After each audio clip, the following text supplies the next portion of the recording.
Então, vamos iniciar o nosso estudo do livro A Obsessão e o Movimento Espírita, do Projeto Espiritizar. Estamos no primeiro capítulo da obra. É nosso terceiro encontro.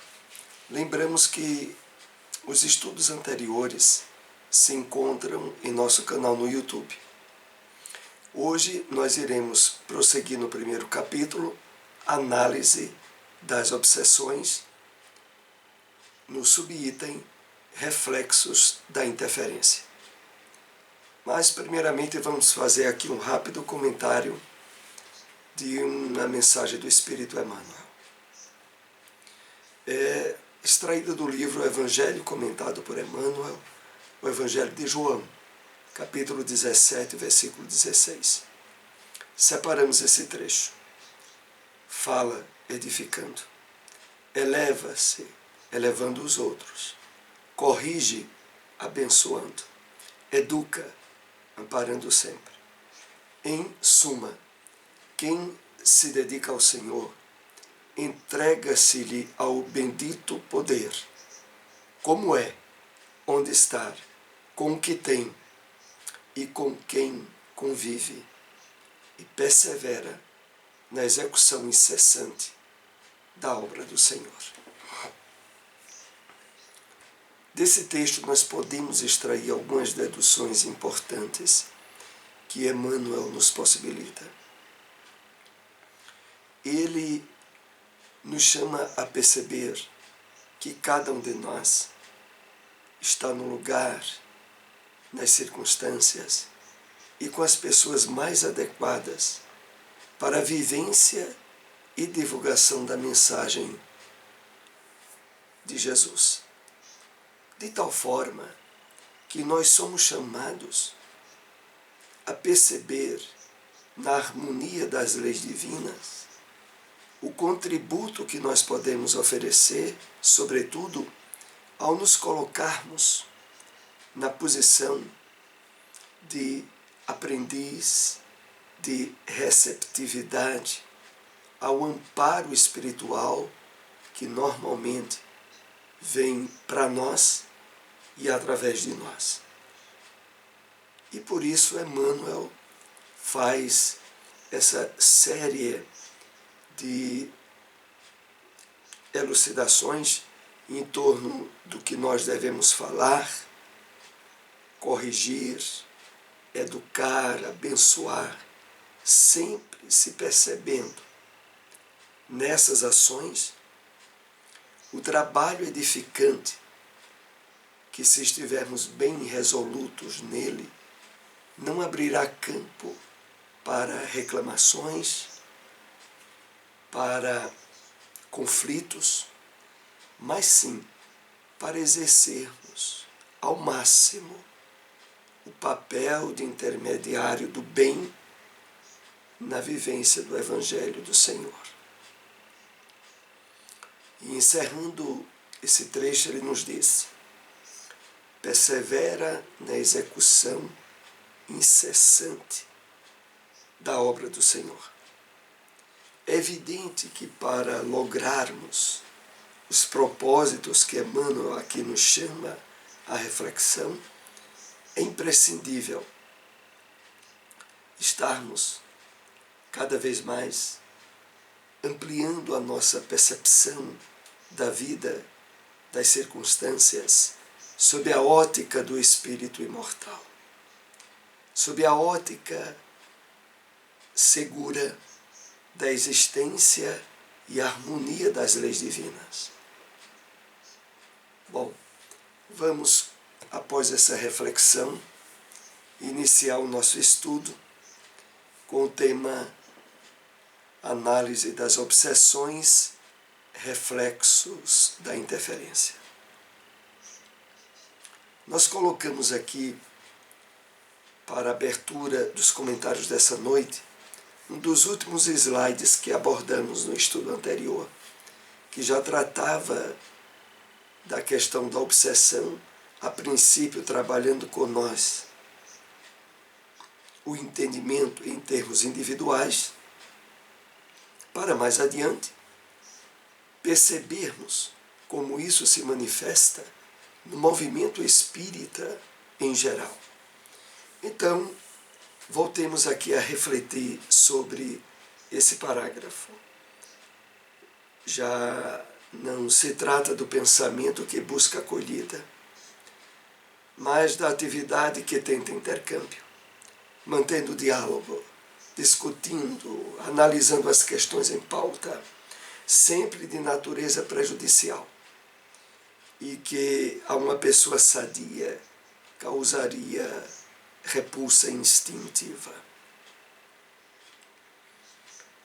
É o seguinte, aqui nós, inclusive aqueles que percebam alguma dificuldade, nós sugerimos assistir os vídeos anteriores, que está no canal no YouTube, como dissemos, mas dá para nós aqui nos situarmos no contexto da temática de hoje. Então é o seguinte, esse parágrafo se refere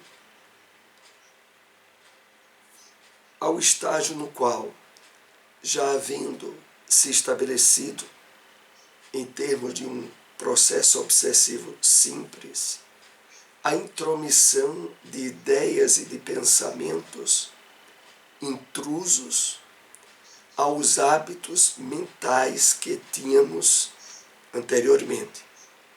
E aqui o texto diz o seguinte: mas da atividade que tenta intercâmbio mantendo o diálogo. É aquela situação onde a pessoa, independente do lugar, da situação em que ela está, ela começa a estabelecer um diálogo interior. Na maioria das vezes, julgando que está falando consigo mesma, quando muitas vezes está em um processo de indução mental por parte de um processo obsessivo que aparentemente se coloca como sendo uma criação da sua própria atividade mental. Então, mantendo diálogo, discutindo, analisando, é aquela situação onde muitas vezes a gente se pega quase que num diálogo conosco mesmos, aparentemente. Mas se eu fizer isso, fulano vai dizer aquilo. Mas também se ele disser aquilo, eu vou falar tal outra coisa. Isso aqui é apenas para ilustrar essas situações onde, não poucas vezes, nós estamos sob um assédio de indução espiritual obsessiva, julgando que apenas falamos conosco mesmos, mas que, como o texto aqui diz,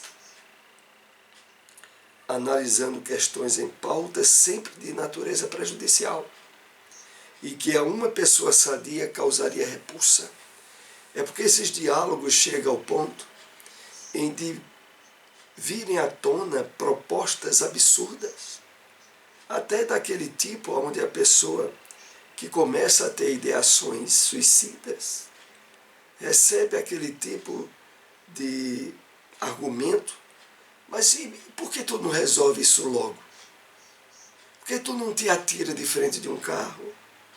Por que tu não salta dessa altura? E nessas situações, infelizmente, a maioria das pessoas acham que estão dialogando consigo mesmas. E, na verdade, estão recebendo propostas absurdas que, se estivessem no equilíbrio mental ideal, perceberiam o absurdo das ideias. Mas, na maioria das vezes, não percebe. Por isso aqui diz no final que uma pessoa sadia causaria repulsa instintiva pelo absurdo de certas propostas. Agora, isso se dá nas mais variadas situações ou questões. Por exemplo, em relação à vida sexual, em relação ao trabalho de natureza material que exercemos, aonde ideias que nunca havíamos alimentado antes, por exemplo, subtrair alguma importância, roubar, no vocábulo mais específico, determinada quantia ou valor, quando jamais isso passara no nosso entendimento. E agora vem como se fosse uma questão lógica, quando na verdade absurda. Surgem as síndromes da inquietação. Nós já entramos então aqui no tema propriamente dito de hoje.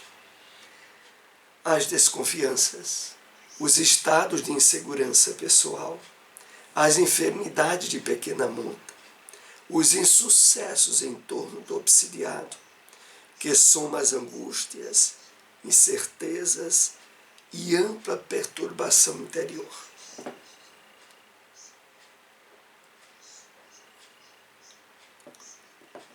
Vejamos bem, aqui ainda se está tratando da obsessão em termos simples, do início do conúbio obsessivo, aonde, após esses diálogos que há pouco refletíamos, começa a ser alimentado estados de indiferença, de desconfiança, associada ao ciúme, os estados de insegurança pessoal, muitas vezes vinculado à instabilidade no trabalho, no emprego, que após virem aquelas ideias de perda de emprego, elas passam a se intensificar e geram um quadro de insegurança e de medo absurdos se a pessoa estivesse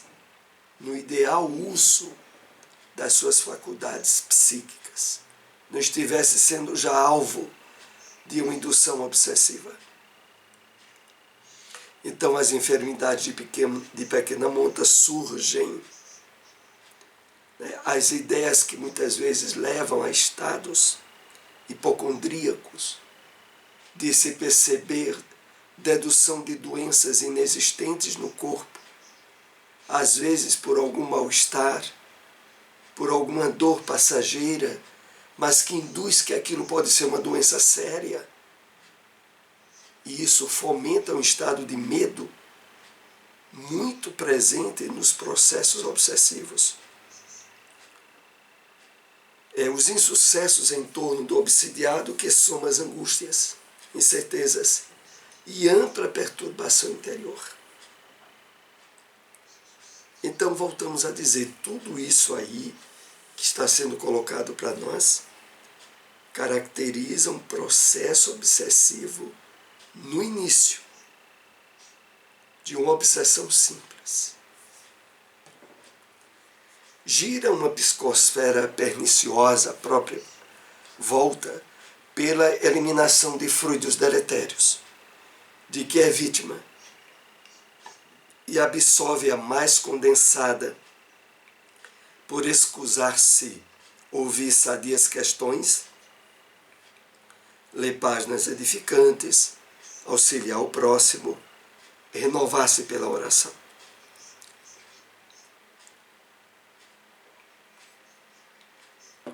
Porque aqui é o seguinte, à medida que vamos alimentando esses estados mórbidos, doentios, devido às intromissões obsessivas, há uma criação de uma psicosfera a partir do nosso pensamento que acaba retroalimentando aquele estado de enfermidade em nós mesmos. Quando aqui diz gira uma psicosfera perniciosa à própria volta, pela eliminação de fluidos deletérios, de que é vítima, e absorve mais condensado. Então a pessoa pensa em doença, se preocupa com aquela doença, e a partir daí, sem que ela o perceba, há uma eliminação de fluidos, de magnetismo associado ao estado mental dela, que vai preenchendo a psicosfera ao redor de si mesma. E aquilo gera uma retroalimentação.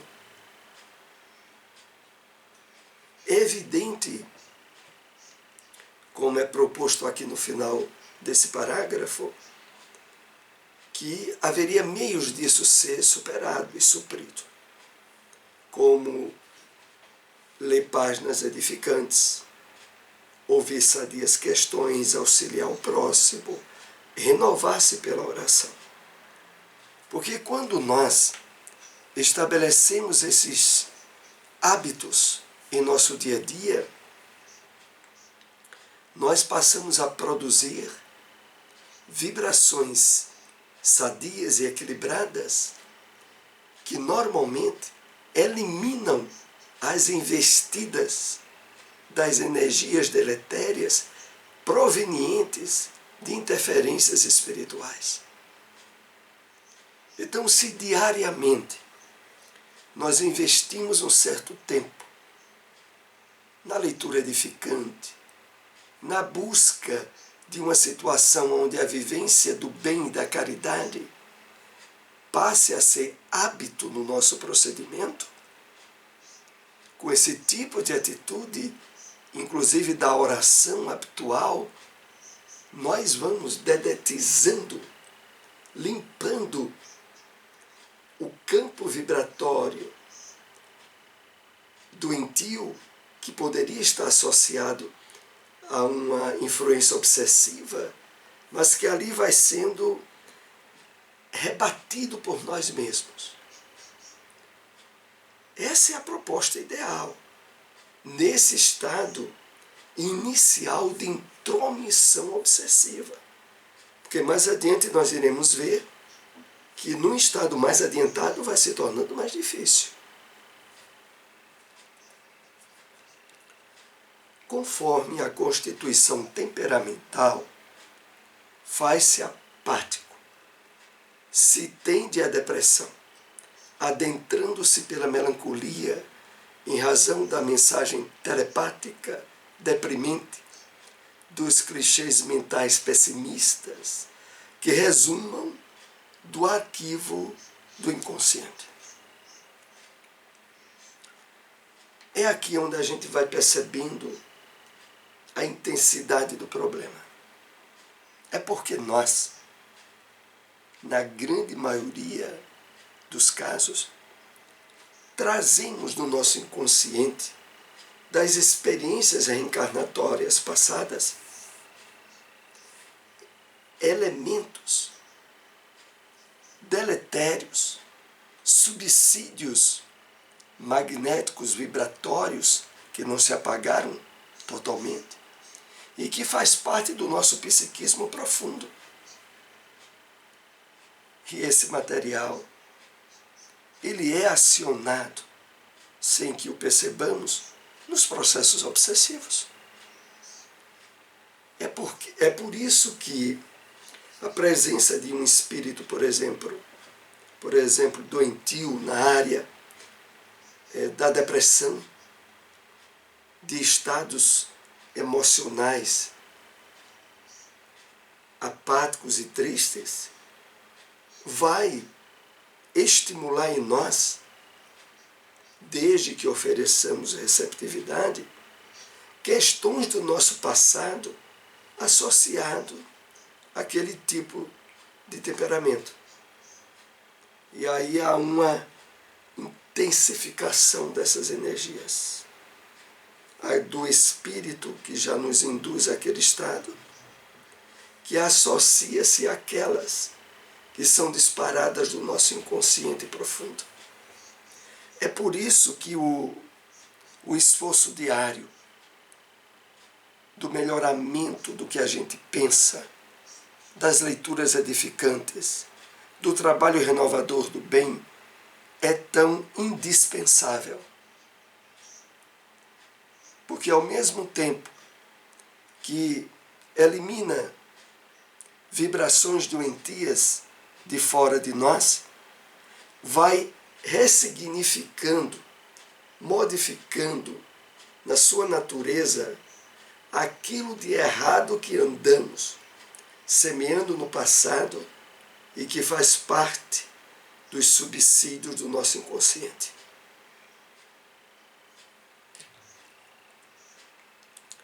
Se é dotado de constituição nervosa, excitada, torna-se agressivo, violento, em desarmonia de atitudes. Explode por nônadas, questões de menor valor, do que logo se arrepende, expondo os nervos a altas cargas de energias, que danificam os sensores e condutores nervosos, com singulares prejuízos para a organização fisiopsíquica.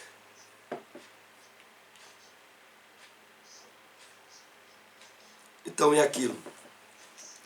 Se a pessoa traz do passado tendências à apatia, depressão, os estímulos dos desencarnados em processo obsessivo conosco, associado àquele tipo de questão, dispara isso do nosso passado. Se, por outro lado, o nosso passado traz uma carga de agressividade, de atitudes irascíveis, violentas, a presença desses espíritos vão acionar esse subsídio do nosso passado. E o resultado será a pessoa perder o controle por questões de menor valor, para logo depois se arrepender.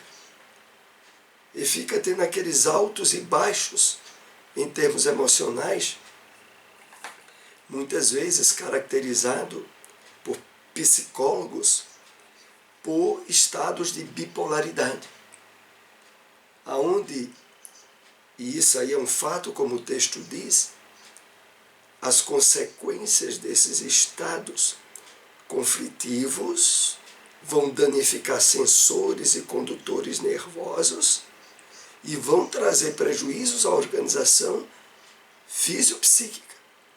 Porque, de fato, na medida em que esses estados vão sendo reiterados em termos de desequilíbrio, vai haver um efeito a nível de células nervosas, caracterizando estados de bipolaridade,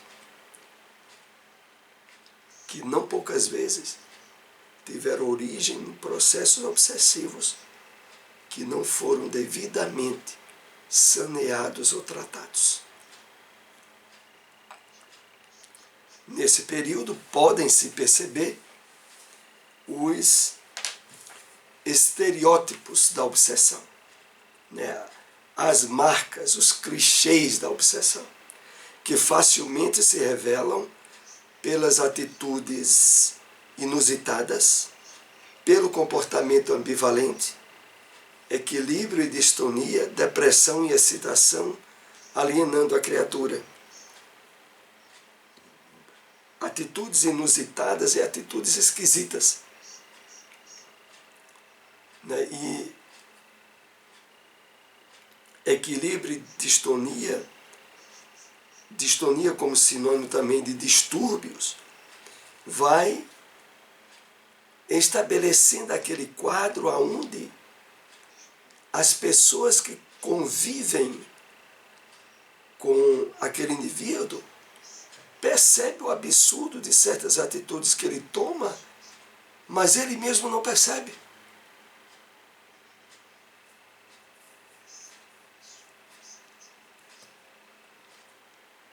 Aos hábitos salutares vão sucedendo as reações intempestivas, rotuladas como exóticas. A perda dos conceitos de critério e valor, que dão lugar a estranha, quão paradoxais formas de conduta. A linha do equilíbrio psíquico é muito tênue, é muito delicada. Então aqui é um resumo do que vai se passando com as pessoas que estão submetidas a um processo obsessivo desse. os hábitos salutares vão sendo substituídos por reações intempestivas, né, rotuladas como exóticas, como esquisitas, a perda dos conceitos de critério e valor, que dão lugar a estranhas, como paradoxais, como incomuns formas de conduta. Aqui é importante lembrarmos que esse tipo de situação vai se alojar em determinada área de conduta e de atuação da pessoa. Às vezes poderá ser na vida familiar, na vida profissional, na vida social, em determinados desequilíbrios de hábitos ou de vícios, e que, para aqueles que acompanham a pessoa, percebem que ela tem agido de forma estranha. Mas isso passa a escapar ao raciocínio daquele que está sendo vitimado. As interferências de qualquer natureza sobre a faixa de movimentação da personalidade quase sempre produzem distúrbio, por empurrar o indivíduo a procedimentos irregulares, a princípio, que depois se fixam em delineamentos neuróticos.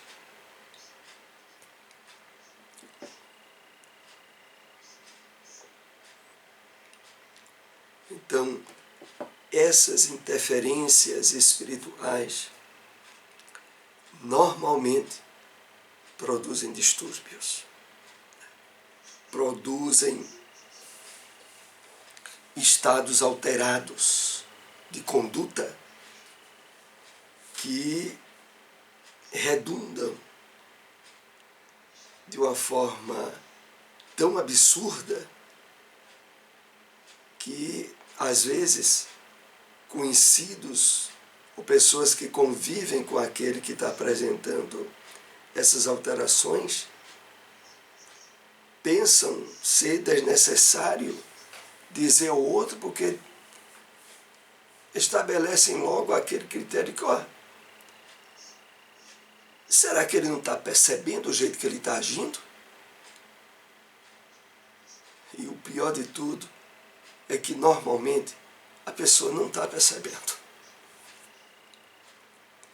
A influência fluídica dos desencarnados, quando ignorantes, invejosos ou perversos, interfere no mecanismo do hospedeiro, complicando o quadro com a indução em telepatia prejudicial, que facilita a simbiose com o anfitrião. Aqui é importante lembrarmos que muitos processos de indução espiritual, de verdadeira hipnose que os desencarnados exercem sobre os encarnados, principalmente, se dá nos momentos de repouso físico, quando vamos dormir. Lembramos aqui um episódio bem detalhado no livro Ação e Reação, de quando determinado personagem na obra e que tinha uma tendência à possessividade exagerada de bens materiais, quando ia dormir, sofria uma indução obsessiva que incrementava mais ainda nele aquela tendência já desequilibrada que ele possuía. E quando ele acordava, na maioria das vezes, havia um acréscimo de ímpeto, de vontade de juntar mais bens e propriedades, em um estado onde o desequilíbrio chegava ao ponto de ele nem se alimentar de forma direita ou ideal, face às posses materiais que possuía, mas que vinha aqueles pensamentos de que era pouco, que ele estava inseguro ainda, que precisava mais. Então aqui, voltando ao texto, invejosos ou perversos que interferem no mecanismo do hospedeiro, complicando o quadro com a indução em telepatia prejudicial, que facilita a simbiose com o anfitrião. Por isso sempre é renovado a advertência, os cuidados que devemos ter, sobretudo ao aproximar-se a hora do repouso físico, procurando estabelecer em termos mentais a sintonia com passagens do Evangelho, com imagens associadas aos ensinos de Jesus, para facilitar o intercâmbio espiritual positivo e benéfico durante as horas de repouso físico. Nesta fase, a terapia espírita torna-se de resultado positivo, liberador.